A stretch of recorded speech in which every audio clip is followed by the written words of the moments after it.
今天呢，我们要聊的这个话题呢，我觉得是有一点点敏感的，OK？ 但是呢，我们却觉得非常有必要聊，那就是马来西亚华人的这个话题。其实呢，这是我们之前就想到说，马来西亚的华人里面有分很多种不同的意识形态，到底这种意识形态还有这种立场是怎么来的呢？其实我们都知道呢，中国还有台湾之间的关系一直以来都非常的紧张。其实每当呢台海局势稍微有一些动荡呢，不只是台湾，还有中国里面的人呢跟囧啊，但是我们其实马来西亚华人的心呢也会跟着动荡起来的。明明呢都是隔着千百里远的事情啊，也明明呢我们已经拿着马来西亚的身份证了，那为什么我们马来西亚有一些华人呢，就是特别的关心中国还有台湾两岸的政局发展呢？而且还发展出了亲中派、亲台派，还有台独派等等的多种立场。是什么样子的一个历史的机缘呢，引领着我们马来西亚的华人呢一步一步走到这么多的派系出来呢？今天就跟着荧光笔的脚步走一回，我们一起来了解大马华人还有中台两地之间的跨世纪的情感羁绊吧。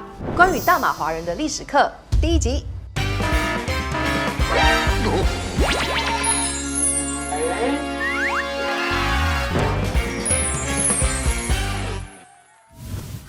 在影片正式开始之前呢，让我们自我介绍一下，我们是荧光笔工作室 Highlight， 是全马最热血的知识型频道。我们以科普的方式聊关于马来西亚的社会、民生、时事议题等等。我们除了有街访之外呢，也有访谈哦。那有这么多的内容，有兴趣的朋友，你们已经订阅我们了吗？还没的话，现在就按赞、订阅、加分享吧。我们每个礼拜3跟礼拜6呢，都会准时上影片，让我们一起好好认识马来西亚。OK， 回到正片。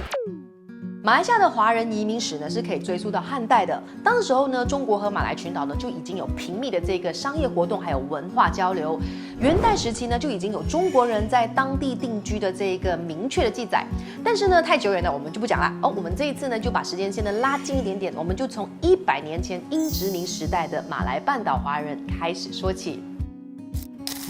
1856年，中国爆发了第2次鸦片战争，在英法联军先进的这个军事力量面前呢，积弱不振的这个清朝啊，就毫不意外的被打到体无完肤了。那清朝呢，身为战败国呢，就被逼签订这个中英北京条约。那里面呢，就有一项条文是需要 highlight 的，那就是容许外国商人招聘华人出洋工作。这个条文啊，对当时候的英殖民政府来说呢，真的是爽到不要不要的哈。当时候的英国殖民者呢，是需要大量的人力资源来开发马来亚半岛。那北京条约的签订呢，相等于就打开了小叮当的任意门，有许多的华工或称之为苦力和猪仔呢，就被输送到马来亚去成为矿工、种植工人等等，华侨南来的数量呢就急剧上升。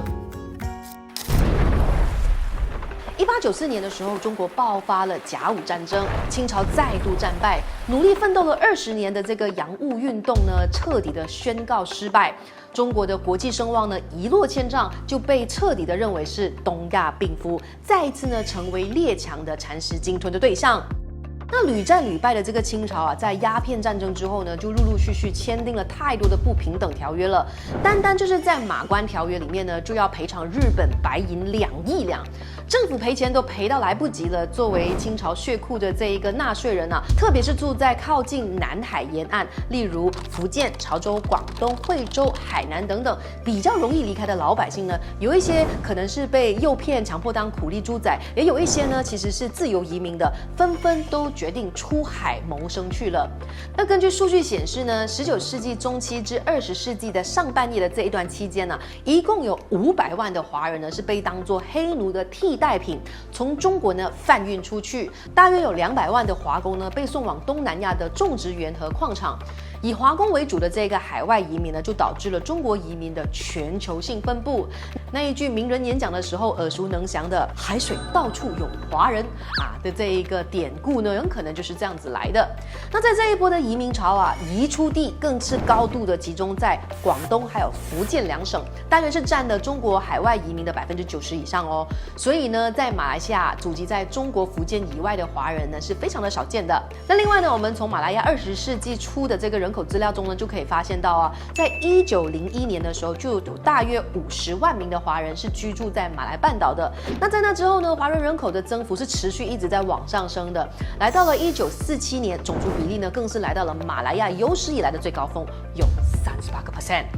不过这个时期呢，马来半岛的华人啊，他们有性别上男女比例的这个严重的失衡，这是因为呢，劳工们的这个侨乡的意识是非常的浓厚，很多呢都不打算呢扶老携幼来到马来亚定居，反而是希望可以赚够钱，然后回到老家故乡去。那相比当时候的清朝中国啊，因殖民地下的马来亚可是少了天灾还有战乱，经济的发展也相对的稳定。那人们的生活呢，在异地他乡呢，就更加意识到了身份认同。那虽然呢，当时候晚清政府的国势是非常的衰弱哦，但是呢，在侨务工作上的软实力呢，还算是可圈可点的。好，那我们来看看哦，以英殖民时的槟城为例哦，当时候的清朝啊，是透过以光绪提贬或者是官员到访，去肯定华人信仰在地方落地生根的功绩的，以及肯定皇朝对海外华人的主权与保护，去鼓励南洋华人正视他们与中国国内拥有共同信仰。其中你可以看到的是啊，这个皇帝封赐呢是集中在槟城的极乐寺、中华学堂孔子庙以及海珠屿大伯公庙。当时候的光绪皇帝题字的大雄宝殿牌匾啊，以及龙藏经、慈禧太后亲笔的海天佛地，到现在都还可以看得到。那从许多英殖民时期留下来的照片当中可以发现哦，当时候的华人呢还是留着辫子的哦，发型作为身份认同最显著的标志，可见马来亚华人的侨乡意识呢还是非常的浓厚的。但是到底是从什么时候开始，马来亚华人开始剪掉辫子，抛弃清朝的身份认同，突然改变了呢？这一切呢都是因为那个男人的出现，他就是孙中山。南洋华人呢，剪掉辫子呢，难道是要抛弃远在中国的乡亲父老，在海外独享清福吗？哦，当然不是哦。他们剪掉辫子呢，是代表着他们对于改革祖国的强烈决心。清朝自从1840年鸦片战争之后呢，对于欧洲列强的各种大小战役呢，都是打一场呢输一场的。腐败无能的入国形象呢，就激起了有很多的爱国志士求变的这个心声，当中就包括了孙中山。1894年呢，孙中山呢在美国檀香山呢就成立了中国有史以来的第一个现代革命团体兴中会，提出振兴中华的口号和驱逐鞑虏、恢复中国、创立合众政府的政纲。那在海外的华侨当中呢，广泛去宣传这个革命思想，并且进行募款。当时候的这个海外华侨都在哪里呢？根据20世纪50年代中期的这个调查啊，全世界大概有2000万的海外华人，而当中呢就有1200万居住在东南亚，尤其是马来亚地区。马来亚地区呢是当时中国以外华人人口最多还有最密集的地方，而且呢当地的华人拥有比较雄厚的财力，孙中山自然是不会放过这个地方啦。正所谓千方进贡，万国来朝。那从1905年到1910年期间啊，孙中山就很频密的去到了这个越南啊、暹罗啊、新加坡等等，在这些地方呢去号召当地的华人来响应革命。马来半岛呢，更是遍布了这个孙中山的足迹哦。他先后呢有到过了这个芙蓉啊、瓜拉碧劳、吉隆坡、马六甲、槟城、太平、江沙、和丰、怡保、务边、九洞等地啊，去过的地方可能比你和我还要多啊。那他就在矿场啊、种植园啊，还有街市啊，去宣扬他的革命理念，组织同盟会，筹集革命经费，最后呢还选择将海外革命基地呢设在槟城 team。那为了要更有效的向海外华人宣传这一个革命的理想，让革命的思想呢在海外的各个不同的地方呢迅速的扩张，单靠孙中山坐船来坐船去四处演讲呢，当然是不可能实现的。因为孙中山呢再厉害演讲啊，他也不会分身啊。那为了要向本地的华侨呢持续宣传革命理想，号召海外的华人团结一致，推翻满清政府，于是呢，在1910年，孙中山就在槟城创办了《光华日报》啊。这里呢就不得不提到，《光华日报》呢是世界上现存最悠久的中文报章哦。报社直到今天呢都还是在北马，尤其在槟城一带啊是最畅销的这个报纸。不知道荧幕前的小伙伴们，你们有看过这份报纸吗？我们有哦。你看看，我们真的是有。我们的这一个是大中华民国26年8月4日。你看这里写我军射落敌机1架，并夺获敌坦克车。下次有机会来我们这里参观的时候再借你们看。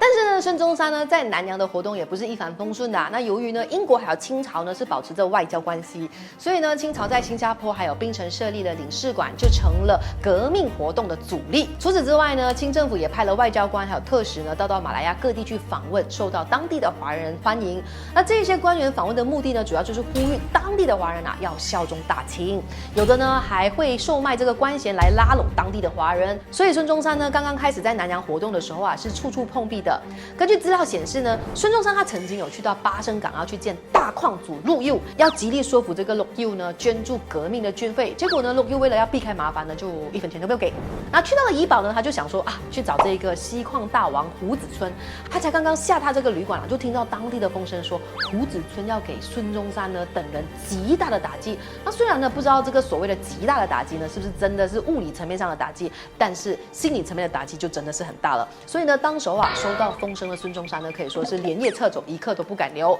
来到槟城的时候呢，孙中山就想说，见见一下当时槟城第一秘密会党的扎必然邱汉阳。但是呢，这位江湖大佬不知道具体何故也是没有见到孙中山的。那孙中山呢，在槟城演讲呢，还受到了一些保守的商人的语言攻击，指他无父无君，是大逆不道的造反。那虽然呢，孙中山在南洋的宣传革命的过程并不是那么的顺利，但是呢，他仍然义无反顾的坚持下去，终于呢，收获了不少华侨革命的追随者，像是呢，原本要给他极大打击的胡子村，在看清了这个清廷的腐败还有无能之后呢，也渐渐接受了孙中山的革命思想，从一个保皇派转变成为了一名革命追随者，慷慨解囊，还捐献了巨资来支持孙中山的革命活动。1910年呢，是孙中山最后一次来到槟城了。那在这之前呢，一连串的起义失败，还有同志们的这个殉难牺牲呢，就导致了革命的士气是非常的低落的。同年呢，在11月13号呢，孙中山就在槟城港马会门牌400号呢，就召开了一场被称为足以改变中国命运的比能会议。插播，你们应该知道比能是什么？比能就是比内的中文书写法。据说呢，孙中山在演讲的时候声泪俱下，慷慨激昂激发了革命党人呢重新奋起。那这场会议呢，最重要的地方呢，就是策划了黄花岗起义。在起义当中牺牲的72名烈士当中，马来亚还有新加坡两地的华人就占了大约30人。可见呢，当时候马来亚半岛的华人真的是非常的积极，在参与革命。那虽然呢，黄花岗起义最终呢是以失败告终的，但是呢，这次的起义人士明知山有虎，偏向虎山行，愿意为革命献出心脏、抛洒热血的这个行为在全国范围内就激励了这个革命的热情，间接就推动了辛亥革命的爆发。最后呢，清宣统帝，也就是溥仪呢，宣告退位，正式推翻了清朝，也结束了中国长达2000年的帝制政体。好，清朝就已经不复存在了。那作为清朝身份认同的辫子，又复有何用呢？当然是剪掉它啦。那孙中山呢，在1911年的12月29日，在南京呢就任中华民国临时大总统的消息得到了广传之后呢，就有很多马来亚半岛的中立派以及保皇派分子呢，就转而支持孙中山。各地的华人呢，开始就剪掉了辫子，跟大清呢从此断开了这个锁链，断开一切的这个牵连。那给予晚清极大打击的这个锡矿大王胡子村呢，在革命前后毅然手捐巨金，弃卢植简变法，就带头呢支持革命政府。那有了这样子的富豪乡绅带头简变本地男性华人的发型呢，都终于的获得了解放。好，清朝覆灭了，中华民国就成立了。辛亥革命之后呢，就开启了民主主义的思潮，成为南洋华人与中国维系的主要思想泉源。当时候的南洋华人呢，还是跟祖国呢保持着高度的联系的。小伙伴们和家人去清明扫墓的时候你有没有注意到你们祖先的这个墓碑上呢，都还是雕刻着祖籍地呢？这就是一个最好的证明了。不过听到这里你会不会很好奇，到底马来西亚的本地华人呢，是从什么时候开始，或者是什么契机之下呢，最终选择好就这样，我就落地生根在马来亚生活，终于舍得跟祖国同胞说再见呢？想不想要知道呢？那我们今天做的这一集呢，是大马与两岸 Part 1，100年前大马华人，我们就先聊到这里。那我们其实呢，还可以聊到50年前还有就是到近这20年到近10年其实还有蛮多东西可以讲的。那今天的这支影片，我觉得它的历史的成分非常非常的浓。我就觉得平时喜欢看完那种三三八八的嘞，有可能会晃神我很好奇你们的想法，你们可以留言让我知道说，今天这一集你们有没有晃神我会觉得很 dry 可是我自己是觉得非常的有必要做这一集，因为我们看到在现场很多就是我们一起生活在这片土地上面的人都有好多好多不一样的思想，可是大家都好像因为马来西亚人就是很碎片嘛，很片面嘛，好像我们没有办法很有脉络的去梳理我们的思想，不同的想法是怎么来的，所以我们希望做这个系列呢，可以帮助大家去梳理、去厘清。那但是请大家一定要让我们知道，你们觉得这样子的一个题材怎么样，那我们才可以做出大家更想看的这些影片哦。我们每个礼拜3跟礼拜6呢，都会上载一支呢跟马来西亚有关的影片，无论是从什么角度都好，都是跟马来西亚相关的。如果你喜欢的话呢，记得要 follow 我们，还有 subscribe 我们。那最好的话呢，是可以每个月1杯奶茶的钱来支持我们做更多影片，还有走更远，就是加入我们的会员啦，或者只是纯粹的 share 出去，我们也是感激不尽。share 去你的 WhatsApp group，share 去你的社团，share 去你的 Facebook。我是莹，我们下一支影片再见，拜。